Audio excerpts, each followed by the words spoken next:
नमस्कार मित्रों। आज 12 जनवरी का दिन है। आज के इस पवित्र दिन पर आप सबका स्वागत है। इस दिन की विशेषता आप सबको मालूम ही है। आज पूरे भारतवर्ष में स्वामी विवेकानंद का जन्मदिन युवा दिवस के रूप में मनाया जा रहा है।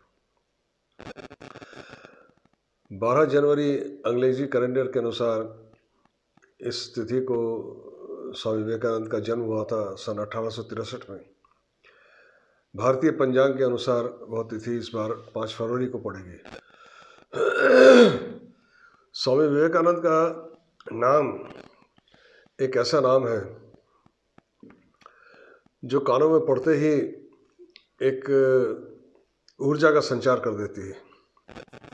आखिर ऐसा क्या था उनके व्यक्तित्व में जो हर भारतीय को, सिर्फ हर भारतीय को ही नहीं, जिसने भी उनके बारे में कुछ पढ़ा है, सुना है, जाना है, वह उनको एक ज़बरदस्त आकर्षण उनके प्रति वह अनुभव करता है, एक खिंचाव, और उनसे प्रभावित हुए बिना नहीं रह सकता। क्या था उनमें?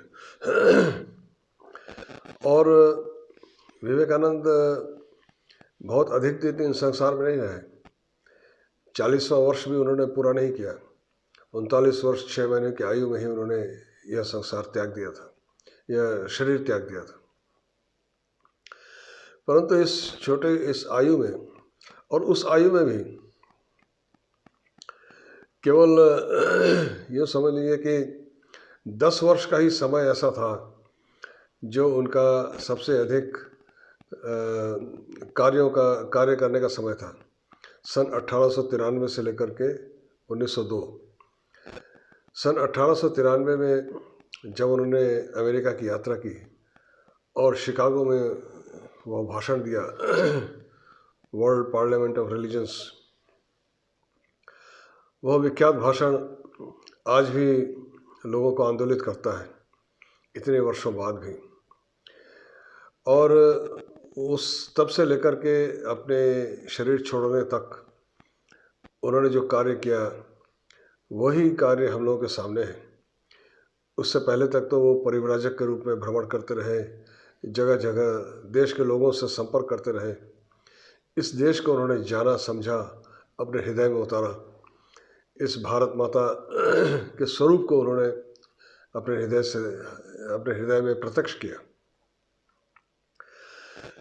परिव्राजक अवस्था में घूमते घूमते जब वह कन्याकुमारी पहुँचे थे तो माता कन्याकुमारी के चरणों के निकट उन्होंने पूरी साष्टांग प्रणाम करते हुए फिर उन्होंने उसी के निकट जो वो शिला है, जो आज विवेकानंद शिला के नाम से जानी जाती है, जिसमें उनका एक मंदिर बना हुआ है, उस शिला पर बैठ करके उन्होंने 3 दिन ध्यान किया।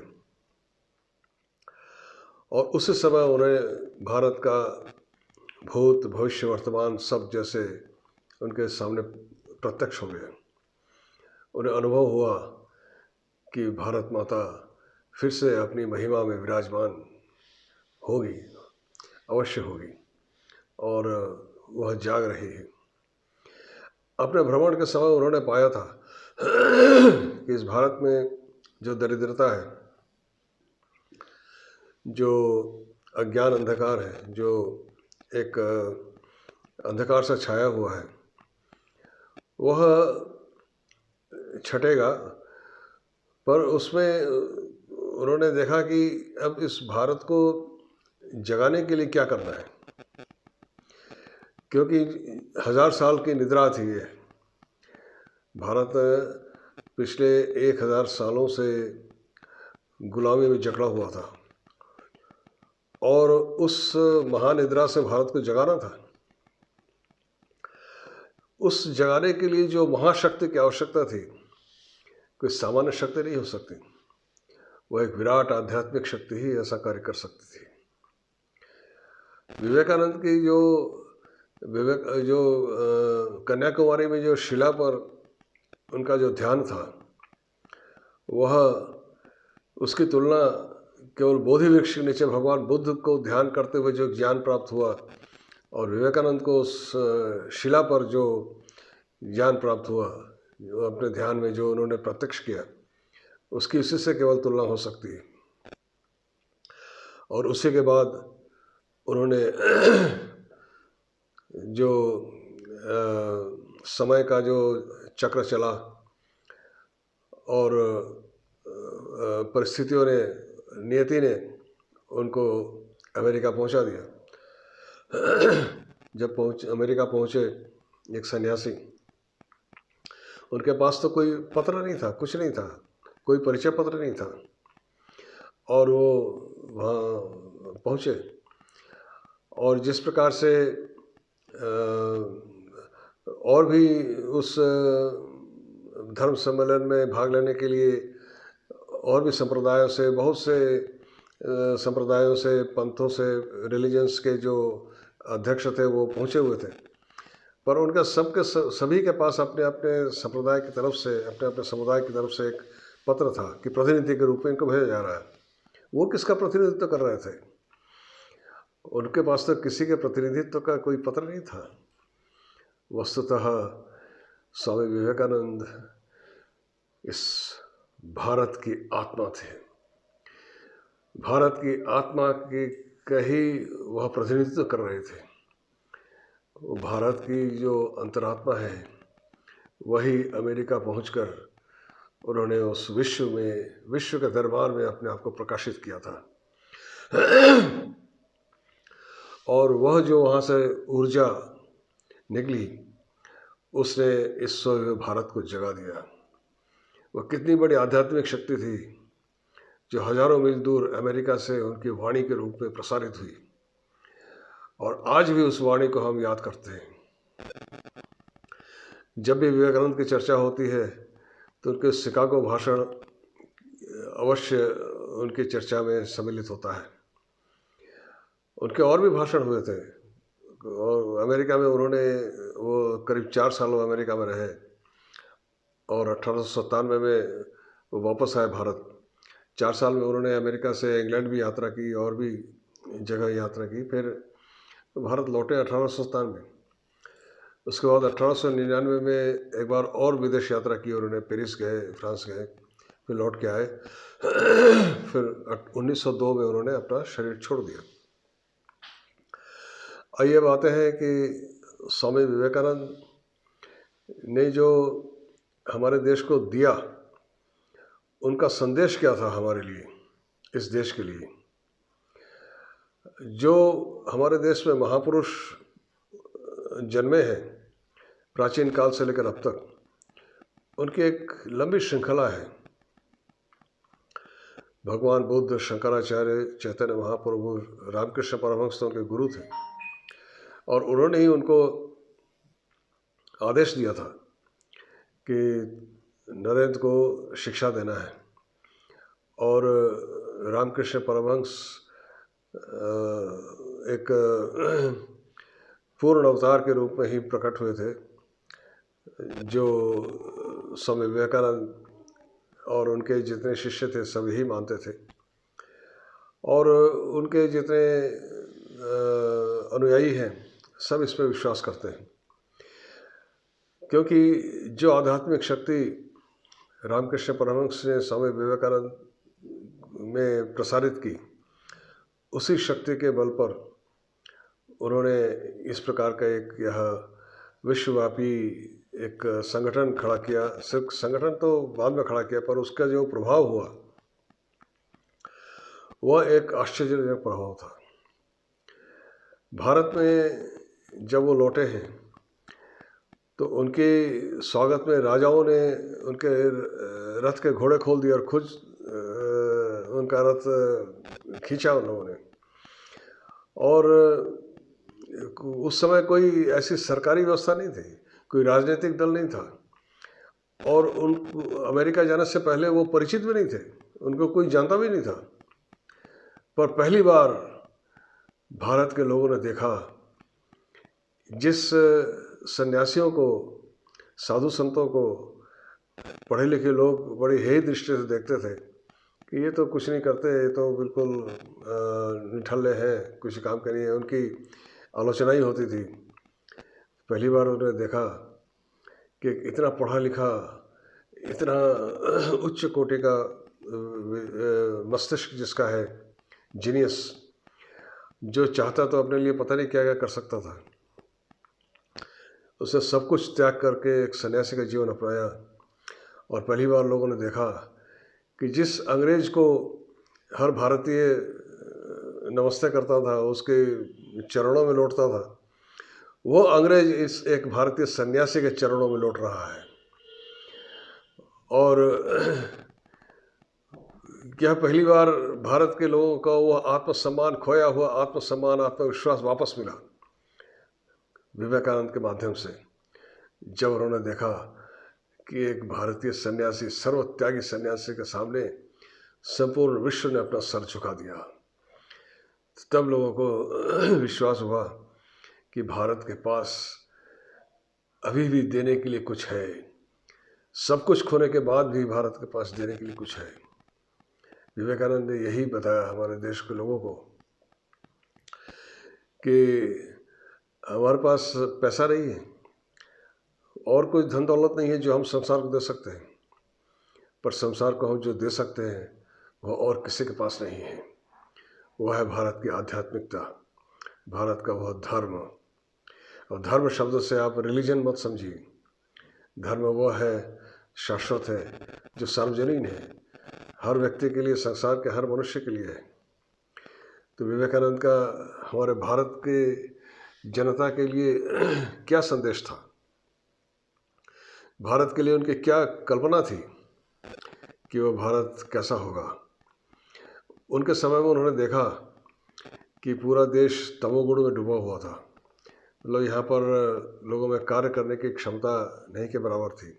अपना आत्मसम्मान जो जाति राष्ट्र खो चुका था, उसको जगाना था पहले तो उन्होंने कर्म पर जोर दिया कि काम करो, कर्म करो। उन्होंने अपने जितने साधु सन्यासी शिष्य थे, अपने गुरु भाई थे, सबको कर्म करने के लिए पूरी तरह नियोजित कर दिया कि समाज में सेवा का भाव लाना है। उन्होंने कहा कि हमें शंकराचार्य की मेधा और भगवान बुद्ध का हृदय, उनकी जो प्रेम है, इन दोनों का समन्वय करना होगा। हमारे देश में जो गरीब है, पिछड़ा है, जो दरिद्र है, उसके दुख से हम अपने आप को अलग नहीं रख सकते। उन्होंने सबसे पहले दरिद्र नारायण शब्द का प्रयोग किया था और कहा था दरिद्र नारायण की सेवा ही उस भगवान की सेवा है। और उस सेवा कार्य में उन्होंने अपने आप को झोंक दिया और अपने शिष्यों को झोंका। और उनकी यही कार्य था जो उस समय धीरे धीरे प्रसार पाने लगा। उस समय तक कोई साधु सन्यासी सेवा कार्य नहीं करते थे, बल्कि समाज से सेवा लेते थे। हरिद्वार में कनखल में रामकृष्ण मिशन का एक आश्रम है। हरिद्वार में स्वामी विवेकानंद के 2 शिष्यों ने वो आश्रम स्थापित किया था और उनमें से एक थे स्वामी कल्याणानंद, जो मेडिकल के छात्र थे और सब छोड़ करके उनके शिष्य बन गए। तो उन्होंने उससे कहा कि हिमालय में साधु भ्रमण करते हैं, उन्हें बड़ा कष्ट है, कोई बीमार पड़ जाता है, कोई देखने वाला नहीं होता, तुम लोग जाओ वहाँ जा कर के कुछ सेवा कार्य आरम्भ करो। तो वो वहाँ पहुँच गए और उनके एक दूसरे गुरु भाई थे स्वामी निश्चलानंद, वो भी वहाँ पहुँच गए। दोनों ने मिलकर वहाँ कार्य आरंभ किया। कोई भी साधु संत कोई बीमार मिल जाता था, उसको कंधे पर उठा के ले आते थे, उनकी सेवा करते थे। प्रतिदिन 12-12 मील 14-14 मील पैदल चलकर जाते थे, छत्रों में जाकर के भोजन करते थे। उनका नाम ही पड़ गया था भंगी साधु, परंतु धीरे धीरे साधु संप्रदाय में उनकी स्वीकृति हुई और यह परंपरा चल पड़ी और यह स्वीकार हो गया। आज आप देख सकते हैं कि जितने भी आध्यात्मिक संगठन हैं, चाहे कोई हो, सब कोई किसी न किसी तरह से कोई ना कोई सेवा कार्य जरूर चलाते हैं, चाहे वो हॉस्पिटल के माध्यम से हो या स्कूल कॉलेज के माध्यम से हो, किसी तरह से हो। आज कोई भी साधु संप्रदाय या संगठन किसी भी सेवा कार्य से विमुख नहीं है, जो कि किसी समय में उल्टा समझा जाता था, आज वही सब जगह व्याप्त है। एक तरह से उन्होंने पूरी इस परंपरा को ही पलट दिया और उस सेवा कार्य को ही एक बहुत बड़ा एक ऐसा आयाम दिया कि उसको बताया कि मोक्ष प्राप्ति का यही सबसे बड़ा मार्ग है, कर्मयोग का यही उन्होंने मार्ग बताया।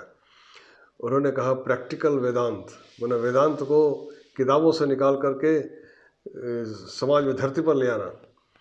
यह जो सेवा कार्य उन्होंने प्रचलित किया, यह वेदांत को पुस्तकों से निकाल करके जीवन में प्रतिफलित करवा दिया कि जीव मात्र से प्रेम करके उसकी सेवा करो और उसी के माध्यम से मोक्ष प्राप्ति वही मार्ग है, कर्मयोग का यही मार्ग है। और वेदांत को एक जो वास्तविक उसकी जिस वेदांत को हम वेदांत में कहा गया है कि हर प्राणी में, हर जीव में अपने आप को देखो, तो अपने आप को देखने का मतलब क्या है कि दूसरे के दुख में दुखी होना, दूसरे के दुख को समझना और उसके लिए कुछ करना।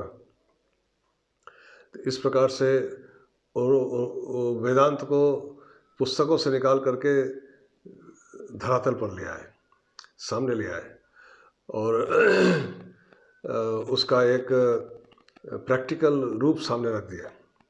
यह उनका सबसे बड़ा एक अवदान था। उसके बाद उनका जो व्यक्तित्व था वह इतना ज्वलंत था कि उसने उस समय के स्वाधीनता आंदोलन के जितने उस समय जुझारू लोग थे, उनको इस तरह से प्रभावित किया कि जितने उस समय क्रांतिकारी पकड़े जाते थे, उनके पास से विवेकानंद का साहित्य मिलता था, विवेकानंद का साहित्य और गीता। सुभाष चंद्र बोस उनसे इतने अधिक प्रभावित थे कि उनकी सुभाष चंद्र बोस की रचनाएं आप पढ़ें तो लगेगा जैसे विवेकानंद की वाणी की ही प्रतिध्वनि है। तो यह जितने क्रांतिकारी नेता हुए हैं वो किसी न किसी तरह से विवेकानंद से प्रभावित थे। हम लोग गांधी जी की चर्चा करते हैं, गांधी जी का अहिंसा आंदोलन की बात करते हैं। हम लोग जो समझते हैं कि अहिंसा आंदोलन के द्वारा देश ने स्वाधीनता प्राप्त की। गांधी जी का मैं बहुत सम्मान करता हूँ। गांधी जी के बारे में लोग कहते हैं ना कि मुझे नहीं पता, उसमें जो मैं सुनता हूँ वही बता रहा हूँ कि गांधी जी ने कहा है कि कोई तुम्हें एक गाल पे थप्पड़ मारे तो दूसरा गाल आगे कर दो, ऐसा कहते हैं। और गांधी जी के अहिंसा का कुछ ऐसा ही था कि कोई लाठी बरसाए तो तुम उसको सहो। पर विवेकानंद एक सन्यासी थे, उन्होंने क्या कहा है? उन्होंने कहा याद रखो तुम गृहस्थ हो, एक थप्पड़ खाकर अगर तुमने 10 थप्पड़ वापस नहीं किया तो तुम मनुष्य नहीं। यह विवेकानंद की वाणी है। उन्होंने कहा सहना सन्यासी का काम है, अन्याय का प्रतिरोध करना, उसका प्रतिकार करना गृहस्थ का कर्तव्य है। एक थप्पड़ खाकर अगर तुमने 10 थप्पड़ वापस नहीं किया तो तुम मनुष्य नहीं हो। ये विवेकानंद की वाणी है। और उसके अतिरिक्त उन्होंने कहा कि जो सबसे विशेष बात थी, जो भारत का जो चरित्र है, मूल चरित्र है, वह धर्म में नहीं थे। जो अभी मैंने धर्म की बात कही थी, उन्होंने एक उपमा दी है। हम लोग को बचपन में कहानी पढ़ते थे ना कि एक दैत्य था, उसके प्राण एक तोते में रहते थे, बसते थे। जब तक वह तोता जीवित रहता था उस दैत्य को कोई मार नहीं सकता था। तो दैत्य को मारने के लिए उस तोते की गर्दन मोड़ पड़ती थी। उसी तरह से भारत के प्राण, भारतवर्ष के प्राण धर्म में नहीं थे। जब तक धर्म है तब तक भारतवर्ष भी है। तो यह धर्म क्या है, उसकी वास्तविकता को हमें समझना पड़ेगा। गीता के उपदेश के माध्यम से हमें जानना पड़ेगा कि वह उसके वास्तविक तात्पर्य क्या है, उसकी हम धर्म के नाम पर जो रिलीजन समझ करके आज जिस स्थिति में पहुँचे हैं, वह कारण यही है कि हमने विवेकानंद को ठीक से अध्ययन नहीं किया, उनके उपदेशों को ठीक से समझने का प्रयास नहीं किया। उन्होंने भारतवर्ष के बारे में जो सोचा था, जो विचार किया था, जो उनकी कल्पना में था कि उनका भारत क्या होगा, उसके बारे में हमने विचार नहीं किया। विवेकानंद आज भी उतने ही प्रासंगिक हैं जितने आज से 100 वर्ष पहले। पर विवेकानंद को इस संसार से गुजरे हुए 100 से अधिक हो गए। 1902 में उनका देहावसान हुआ था। आज 2020 है, 118 वर्ष बीत गए हैं उनको शरीर छोड़े हुए, पर उनकी प्रासंगिकता आज भी समाप्त नहीं हुई। उनका एक एक वाक्य आज पहले से भी ज़्यादा प्रासंगिक है। अगर उनको हम ग्रहण करें तो भारत की सभी समस्याएं सुलझ सकती हैं। वही एकमात्र रास्ता है, वही एकमात्र भारत के भी गुरु हैं, विश्व के भी गुरु हैं। इस आधुनिक युग में वो एक लाइट हाउस की तरह से हैं। कहीं भी कोई भी संदेह हो, कुछ भी जीवन के लक्ष्य के बारे में, राष्ट्र के लक्ष्य के बारे में, जाति के लक्ष्य के बारे में कोई भी आप मन में प्रश्न हो, दुविधा हो, उसका समाधान उनके वाणी में है।